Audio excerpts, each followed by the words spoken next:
Unlocking Marvel movies in Phase 4 and the key info you need to know.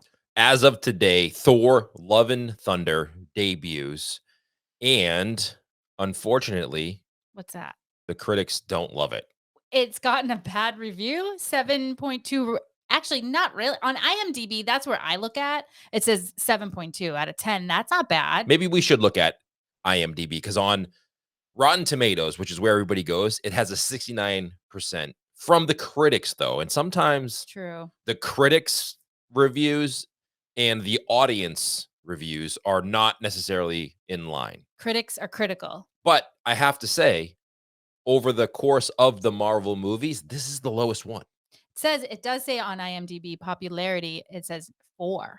Yeah, this is not one that people are loving. They're saying they're giving mixed reviews of if this is going to be good or not, and they're saying that it's kind of Ragnarok was original. It was very funny. It had a great music soundtrack, and they're saying this kind of copied that. There's not much original to this new Thor movie. Oh, that's a bummer. I have the soundtrack of Ragnarok. It's My Birthday is one of my favorites. I Right. have that playing whenever I'm in a bad mood. Just put on that soundtrack, and I know it'll put a smile on your face. But yeah, that's a bummer because I'm looking at all the actors that are lined up, and I'm excited to see Tessa Thompson, who happens to be one of my favorite actresses. She does such a great job in it. She had done such a great job. She's been in a few movies with the lead actor here, and with Chris Hemsworth, and I think they just have a really good chemistry. And I'm really excited that Thor enlists the help of Valkyrie. Let's watch this trailer right here. Kids, get your popcorn now. Let me tell you the story of the space Viking, Thor Odinson. He was no ordinary man. He was a god. After saving planet Earth for the 500th time, Thor... All right, that's enough. That's good. That's good. We'll have it play in the background, but it looks fun. And he ended the last movie being a little bit overweight. Yeah. And now this one's him getting back into shape. And this one supposedly involves the Guardians of the Galaxy again as well. It says Thor's bromance with Guardians of the Galaxy keeps rolling with Chris Pratt's Peter Quill, Star-Lord, Dave Bautista's Drax, Vin Diesel's Groot, and Mantis, plus a certain hot-tempered raccoon named Rocket, all aboard. Currently, there's no sign of Zoe Saldana, though, as Gamora. I know why critics don't like it. Why is that? Because Jane Foster's back, Dr. Jane Foster, who's played by Natalie Portman. No one wants to see Thor with a girlfriend. Is that right? I think so. So I have a feeling that a lot of the reviews might be coming from the lady fans. There's a couple things that I've read, spoilers about this movie, but I'm not gonna share them here. Maybe that'll be one for the review that we do after we actually watch it. All right, let's move on to the next movie that's coming up. Next one, Wakanda Forever. Now, obviously, this is going to be a different type of Black Panther movie, right? Because of Chadwick Boseman's passing. But I'm excited to see where they take this. Release date November 11th, 2022. A sequel to the smash hit originally and a worthy tribute to the fallen Chadwick. Black Panther, Wakanda Forever should be worth its weight in vibranium. It says rumors and fan theories. Okay. Fahey insists we're not going to have a CG Chadwick and we're not recasting T'Challa, which I'm happy for. Yeah.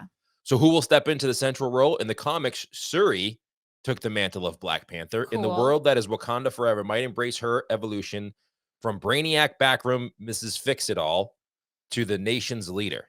Interesting. I think she'll make it good. I actually saw some art rendering of her as Black Panther, and it looked really cool. Yeah. I love this movie so much. I think that it gets better and better the more you watch. So I'm excited for this one. It's sad. It's bittersweet, right? Right. But it is. I know Marvel will do a great job honoring Chadwick. So I'm looking forward to see how they do that. And Shuri was really good. Shuri was really good. So if she does take over as Black Panther, I don't think it'll miss a beat. No, I agree. All right, next one. The Marvels. Now, this is coming out in February of 2023. Okay. The mighty Carol Danvers recruits her kick-ass gal pals in this follow-up to 2019's Captain Marvel. Okay. Which Captain Marvel you didn't really like when we first started the movie theater, but it grew on you. Wait, so I don't know what's up with that because I saw Captain Marvel, I think I saw it in the movie theater and I was like, meh, I was bored. Second time, I was like, this movie, I just don't get. Third time, love it. Watch it all the time now. I don't understand what happened. Maybe it's the soundtrack. I don't know. Or maybe I just got more familiar with the character a little bit better for a while there. I found it to be not believable. I don't know what I was thinking. Yeah, She's Brie great. Larson returns as Carol Danvers, ex-U.S. Air Force fighter ace turned Kree human super being, and arguably the MCU's mightiest hero. Okay. With Monica, we've established who she is in WandaVision. Wait, what was that in WandaVision? Oh, I know. Wait, I'm trying to remember.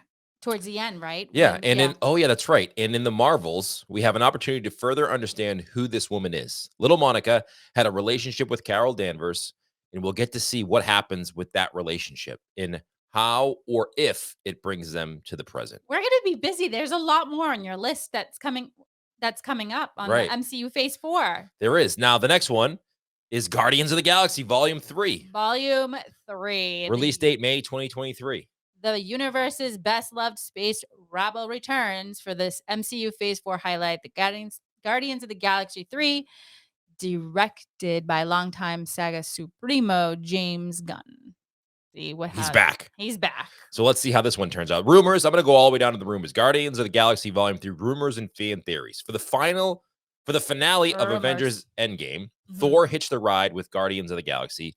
But while both parties will appear in Thor: Love and Thunder, Gunn's statement that Guardians 3 drops into the timeline after the events of the upcoming Thor movie means it's unclear whether Star-Lord and the God of Thunder will pal up in Guardians Galaxy 3. Okay. That's interesting. A key aspect of Guardians 3 should be the character development. Karen Gillan recently teased that her Nebula will start to heal from her torment and abuse in this new MCU movie. Following the death of her father Thanos, on the flip side, a 2019 interview with Saldana suggested that her character's darker side might bubble up. Ooh, so a bad Gamora? Maybe a bad Gamora and a good Nebula? Gamora, you have it in you to be bad. I'm excited to see that. I love Nebula.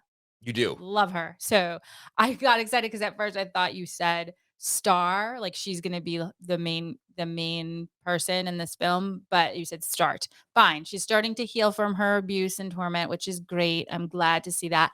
I just hope that personality doesn't really change because I feel like I can relate to Nebula sometimes. Yeah, that's what makes it good. All right, and last but not least, AntMan and the Wasp: Quantumania. Okay. Release date 2023. Okay, AntMan and the Wasp. What do you think? Now, AntMan, the original one, came out in 2015, and I wasn't really excited to see that, but Paul Rudd is the best action hero, I think, out of all of them.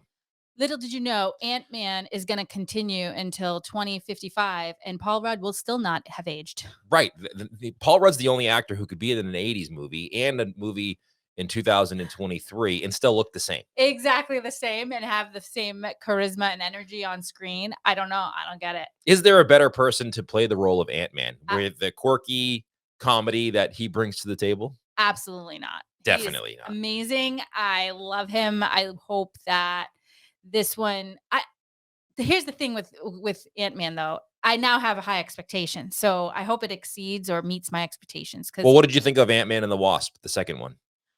I thought it was good. I don't think it was as great as the first one. Maybe because I've never seen sort of a movie where it had such comedy, yet it was like a superhero. Right. And so I was surprised. I don't know if I loved it as much as the first, but maybe this Quantumania, if it doesn't confuse me too much, this whole quantum physics thing can get over my head a bit. That's true. Well, here's a little rumor and fan theory. Cassie Lang, who we saw in Avengers Endgame, grew up a little bit, right?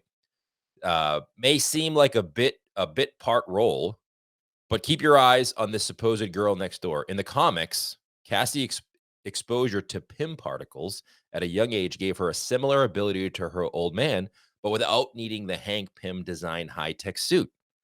So could Cassie step up as a bona fide MCU superhero of her own? That's a fan theory that maybe she's going to become partners. Remember in one of those Ant-Man's, I believe it was the first one when he was was it the first one or the second one when he was under home arrest? The second one, correct? She says, why can't she be his partner? Remember that?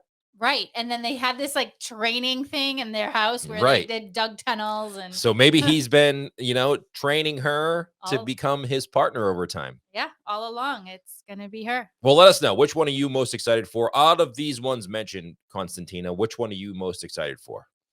Oh, that's a good question. Probably going to go with I'd probably say Ant-Man. Yeah, I'm gonna say Thor only because it's the next one out. Okay, fine, that's fair. Because they're all equal to me. I want to see them all, even if Thor has bad reviews, like on Rotten Tomatoes. I still want to see it on my own and give it my own shot because you know what? Sometimes these critics don't like movies the same way that we do, True. and they just go too deep instead of making it a fun, loving It experience. could be, some critics like it depend look, it depends on what kind of mood you're in. Clearly, I wasn't in the right state of mind or frame of mind to see when I first saw Captain Marvel, I wasn't in love. Maybe it's my problem. Right. So we'll give Not it a the shot. movies. Yeah. Low expectations. I'm going to Yeah. go in expecting all of these to be terrible, and we'll see how it turns out. Sounds good. Let us know which one you're most excited for in the comments below, and we'll see you right back here next time. Bye, everybody.